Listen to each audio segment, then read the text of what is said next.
తాకట్లో ఉన్న మీ బంగారాన్ని విడిపించి ఆ రోజు ఆన్లైన్ రేటుకి కొంటాం. Sharma gold company. నమస్కారం, సుమన్ టీవీకి స్వాగతం. ఆంగ్ల సంవత్సరం 2025 ఈ నూతన సంవత్సరం ద్వాదశ రాశుల వారికి గ్రహ సంచారం ఎలా ఉంది, ఈ నవగ్రహాలు గోచార రీత్యా ఎటువంటి ఫలితాన్ని అందిస్తున్నాయి, ఈ విషయాలను తెలియజేసేందుకు మనతో పాటు ఉన్నారు ప్రముఖ జ్యోతిష్య, వాస్తువేదిక్ మరియు దేవి ఉపాసకురాలు అయినటువంటి శ్రీమతి జయప్రద గారు మనతో పాటు ఉన్నారు. అమ్మని అడిగి మరిన్ని విషయాలు తెలుసుకుందాం. నమస్కారం. నమస్తే అమ్మ. శ్రీమాత్రే నమః. అమ్మ, ఇప్పుడు ఈ నూతన సంవత్సరంలో ద్వాదశ రాశుల వారికి నవగ్రహాల సంచారం ముందుగా ఎలా ఉందో చెప్పి ఎటువంటి ఫలితాలను ఇస్తున్నాయో చెప్పిన తర్వాత మనం ద్వాదశ రాశుల గోచార రీత్యా ఎటువంటి ఫలితాలు అందిస్తున్నాయో తెలుసుకుందాం. తప్పకుండా. అయితే ముందు మీకు మీ చూస్తున్న ప్రేక్షకులందరికీ కూడా నూతన సంవత్సర శుభాకాంక్షలు. ఎందుకంటే మనం రాశి ఫలితాలు ఇవన్నీ చూసుకునేది ఎప్పుడు కొన్ని ఏంటంటే ఉగాది చూసుకుంటాం. సో ద్వాదశ రాశులు తెలుసుకోవాలనే ఉత్సాహం అనేది మనకి ఈ మధ్యకాలంలో ఎక్కువైంది. కానీ పూర్వం అయితే ఈ ఉగాది నుంచి మన ఫలితాలు తెలుసుకోవడం. ఎందుకంటే ఉగాది ఫలితాలు ఎప్పుడు నా దేవాలయంలో తెలుసుకుంటే అక్కడ చదువుకునే ఒక మంచి వేదం చదువుకునే వాళ్ళు, వేద బ్రాహ్మలు వీళ్ళతో చెప్పించేవాళ్ళు ఉగాది పంచాంగ శ్రవణం. ఎందుకంటే వాళ్ళ వాక్కుతో ఒకవేళ మిశ్రమ ఫలితాలు ఉన్నప్పటికీ కూడా ఏం కాదు, బాగుంటుంది, బ్రహ్మాండంగా ఉంటుంది అని అంటే వాళ్ళు చేసే తపస్సు వల్ల, వాళ్ళు చెప్పే మాట వల్ల అది నిజంగానే బ్రహ్మాండంగా ఉండేది. ఈ నమ్మకం అనేది అందరికీ పూర్వం ఉండేది. ఇప్పుడు అందరూ మనం ఇలా చూసుకుంటున్నాం, డిజిటల్లో వచ్చేసాం కనుక రాశి ఫలాలు తెలుసుకుంటున్నాం, ఇలా ఎప్పుడు పడితే అప్పుడు తెలుసుకుంటున్నాం. అయితే ఏంటంటే ఈ మిశ్రమ ఫలితాలు, మంచి ఫలితాలు ఎవరికి బాగున్నా ఎవరికి బాగోపోయినా మనం అందరం ఏంటంటే భగవంతుడి సేవ, భగవంతుడి మీద నమ్మకము, చేసే పనిలో చిత్తశుద్ధి ఉంటే అన్నీ ఆయన కాపాడుతుంటారు. అయితే ఈ ద్వాదశాలు తెలుసుకోవడం అనేది ఏంటంటే ఒక అడ్వాన్స్డ్ సైన్స్ అనమాట. జ్యోతిష్యం అనేది, జ్యోతిష్యం అంటే ఏంటి, జ్యోతి అనేది వెలుగు. మనం వెళ్ళే దారిలో ఏవేవి ముళ్ళు ఉన్నాయి, ఏవేవి ముళ్ళు లేకుండా ఉన్నాయి, బాగుంది బాగాలేదు తెలుసుకోవడానికి మాత్రమే జ్యోతిష్యం. అందుకని మనం ఈ జ్యోతిష్యాన్ని చూసుకోవడం అనేది తెలుస్తుంది. అయితే ఇవి వర్ష ఫలితాలు అంటాం. అంటే వర్ష ఫలితాలు అంటే శని భగవానుడు, గురువు, రాహు, కేతు వీళ్ళందరూ సంవత్సరంన్నరకి అలా మారుతారు. గురువు సంవత్సరం మారితే రాహు కేతులు 18 నెలలకి మారుతారు. శని భగవానుడు 2.5 సంవత్సరాలు మారుతారు. సో ఈ రాశులు మారడం అనేది ప్రతి సంవత్సరం ఏంటంటే గురువు ప్రతి సంవత్సరం మారుతారు.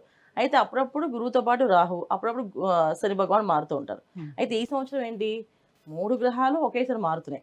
ఎందుకు నెలల గ్యాప్లో, రోజుల గ్యాప్లో మారుతున్నాయి. సో అందువల్ల ఏంటంటే ఫలితాలు అందరికీ కాస్త మంచి ఫలితాలు, కాస్త మిశ్రమ ఫలితాలు, కొంచెం ఇబ్బంది పెట్టే ఫలితాలు కూడా కనిపిస్తున్నాయి. ఎందుకంటే ఒకేసారి అన్ని గ్రహాలు మారినప్పుడు ఇలాంటి ఇబ్బందులు జరుగుతుంటాయి. సో అదృష్టం తన్నుకొస్తుంది, అలాగే దురదృష్టం తన్నుకొస్తుంది. అలాంటి ఇబ్బందులు ఈ రాశుల వాళ్ళకి ఈ సంవత్సరం అంతా ఉన్నాయి. సో గురువు మనకి మే నుంచి మారుతున్నారు. శని భగవానుడు మార్చి 30 నుంచి మారుతున్నారు. రాహుకేతువులు మే 21 నుంచి మారుతున్నారు.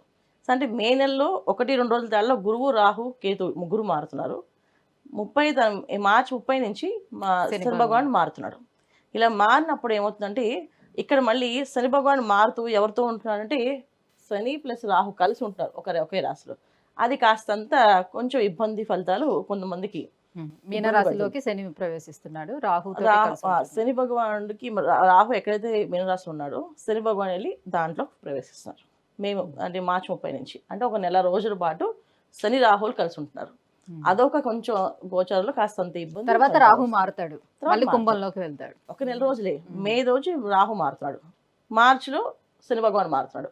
ఈ మార్చి 30 అంటే ఏంటి, ఇక్కడ మనకి 3 నెలల రోజులు, ఏప్రిల్ నుంచి మళ్ళీ మే, అంత పెద్దగా ఉండదు. కాకపోతే ఆ ఉన్న 2 పాపగ్రహాలు ఒకే స్థానంలో ఉండడం వల్ల కాస్తంత ఒక ఊపు ఊపితే అందరినీ కాస్త ఇబ్బంది పడతాయి.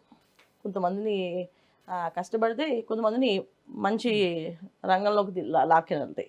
ఇలాంటి సిచ్యువేషన్ జరుగుతుంటే వాళ్ళ జాతకంలో వాళ్ళ జాతక చక్రంలో దశ అంతర్దశలు యోగిస్తున్నాయి అంటే ఇవి 2 కలవడం వల్ల మంచి ఫలితాలు, యోగించట్లేదు ఈ 2 కలవడం వల్ల చెడు ఫలితాలు ఇవి కనిపిస్తున్నాయి అన్నమాట. అది సో మనం చూసుకోవాల్సింది ఏంటంటే ఏ రాశి వాళ్ళు ఏం పరిహారాలు చేసుకోవాలో తెలుసుకుందాం. అమ్మ, ధనుసు రాశి వారికి 2025 ఈ ఆంగ్ల సంవత్సరం ఎలా ఉండబోతుంది? శని రాహుల ఈ స్థాన చలనం ఎటువంటి ఫలితాలను ఇస్తున్నాయి వీళ్ళకి? తప్పకుండా ధనస్సు వాళ్ళకి ఈ సంవత్సరం బాగుందని చెప్పొచ్చు. అన్ని రాశుల కంటే కాస్త బాగున్న రాశి, బ్రహ్మాండంగా ఉండే రాశి ఏదైనా ఉందంటే ఇది ధనస్సు రాశి వాళ్ళకి. ఎందుకంటే వీళ్ళకి సో జనవరి నుంచి వీళ్ళకి మే వరకు శని భగవాన్ బ్రహ్మాండంగా యోగిస్తూ ఉంటే తర్వాత నుంచి మే తర్వాత గురువు యోగిస్తున్నాడు. ఎందుకంటే ధనస్సు రాశి అధిపతి అయిన గురువు సప్తమ స్థానంలోకి వెళ్ళడం. సప్తమ స్థానంలో గురువు ఉంటే ఏంటంటే ఎదుటి వాళ్ళు, మంచి వాళ్ళు, మంచి మిత్రులు, మనం ఎలాంటి వాళ్ళు అయినా సరే మంచి వాళ్ళు రావడం, వాళ్ళ వల్ల మనం మారడం, ఒకవేళ మనలో ఏదైనా కాస్త గుణం లోపం ఉన్నా ఆ లోపాన్ని సరి చేసే వాళ్ళు రావడం, అందరూ మంచి వాళ్ళతో స్నేహం చేయడం, పెద్ద పెద్ద వాళ్ళతో స్నేహం చేయడం, వాళ్ళతో సత్సంగాలతో ఏర్పడము, పూజలు రాని వాళ్ళకి పూజలు చేయించడం, భజన చేయడం, ఇవన్నీ జరుగుతాయన్నమాట. అంటే ధనస్సు రాశి వాడు ఇప్పుడు దాకా మాకు భజన పూజ అలాంటివి ఏమి ఇష్టం ఉండదంటే ఇప్పుడు ఆ చేసే వాళ్ళతోనే స్నేహం. ఖచ్చితంగా స్నేహం చేస్తే కనుక స్నేహితుల కోసం చేయాలి కదా, అలా మార్పు అనేది సప్తమ స్థానంలో గురువు బాగా బ్రహ్మాండంగా వీళ్ళకి లాభస్థానాలు అన్ని యోగాలు తెప్పిస్తున్నాడు, బ్రహ్మాండంగా ఉంది.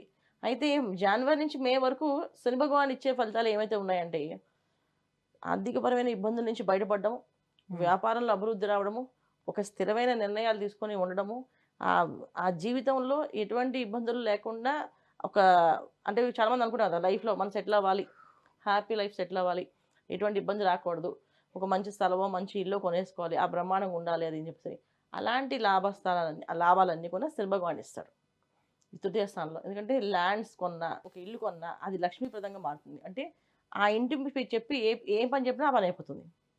అంటే ఇప్పుడు డబ్బులు కావాలి మనకి అనుకోండి, జనరల్గా ఏమనుకుంటాం, మన ఇంట్లో పేపర్లు తీసుకెళ్ళి పెట్టేసి ఆ డబ్బులు తెచ్చుకుందాం అంటే ఆ ఇంటి పేపర్లు పెట్టే అవకాశం రాకుండా డబ్బులు ఏర్పాటు అవుతాయి అన్నమాట. సో అది లక్ష్మీ గృహంగా మారడం, లక్ష్మీ గృహంగా వాళ్ళకి ఏర్పడము, స్థలం అన్నా లక్ష్మీ స్థలంగా మారడం, ఇలా జరుగుతాయి అన్నమాట. ఇవన్నీ కూడా తృతీయ స్థానంలో శని భగవానుడు అన్ని వాళ్ళకి ఇస్తాడు. ధైర్యాన్ని, పట్టుదలని, కాస్త మొండితనాన్ని, సాధించే తత్వాన్ని ఇస్తాడు అన్నమాట. మరి అదే తృతీయంలోకి తర్వాత రాహు వస్తున్నాడుగా.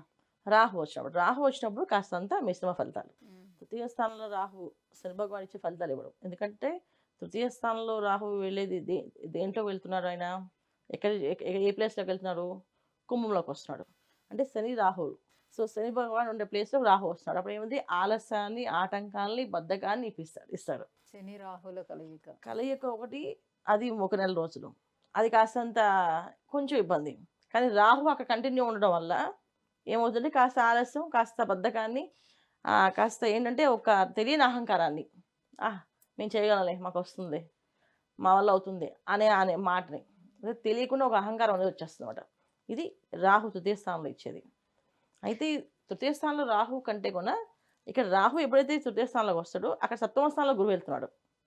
సో గురువు వెళ్ళడం వల్ల కాస్త మంచి సత్సంగం కానీ, మంచి వాళ్ళతో మిత్రులు కానీ, స్నేహితులు కానీ, సన్నిహితులు కానీ ఎవరైనా సరే మంచి వాళ్ళు అవ్వడము, అంటే కుటుంబ సభ్యులు మంచి వాళ్ళు రావడం, వివాహ శుభకార్యాలు అయినప్పుడు మంచి కుటుంబాల నుంచి రావడం, వాళ్ళు మంచి కుటుంబాలకు వీళ్ళు వెళ్ళడం కానీ ఇవి జరుగుతుంటాయి.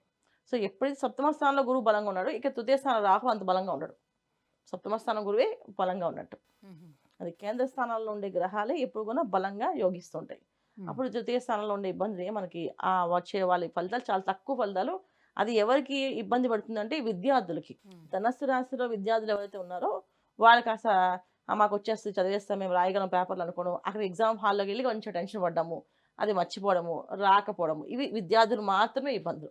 మిగతా వాళ్ళందరికీ బాగుంటుంది. తృతీయ రాహు ఎప్పుడు కూడా విద్యార్థులు కాస్త ఏదో ఒక తెలియని ఒక మాయలో పడేయడం, అంటే నా వల్ల అయిపోతుంది అనడము, లేకపోతే ఏదైనా బైక్ రైడ్స్ కానీ, కారు రేస్ కానీ వెళ్ళడం కానీ చేయడం వల్ల కాస్త ఇబ్బందులు, కాస్త ఆటంకాలు, కాస్త ప్రమాదాలు. మరి ఎటువంటి పరిహారాన్ని పాటించుకోవాలి? తప్పకుండా. సో ధనస్సు రాశి వాళ్ళు ఈ సంవత్సరం అంతా చేయాల్సింది ఏంటంటే మెయిన్ లక్ష్మీనారాయణ పారాయణ, అంటే లక్ష్మీనారాయణలు కలిపిన పూజ, అంటే విష్ణు సహస్రనామ పారాయణ కానీ, లక్ష్మీ అష్టోత్తరం, లక్ష్మీ సహస్రనామ పూజ కానీ ఇంట్లో చేయించుకోవడం. అలాగే లక్ష్మీనారాయణ అంటే వెంకటేశ్వర గుడికి వెళ్ళడం, లక్ష్మీ ఆరాధన చేయించడం, స్వామివారిది వజ్రకవచం చదవడం, ఇవి చేస్తూ ఉంటే విద్యార్థులు కానీ, తర్వాత ఎటువంటి భయాలున్నా, ఆందోళన ఉన్నా అవి తొలగిపోవడం కానీ అవకాశం ఉంటుంది.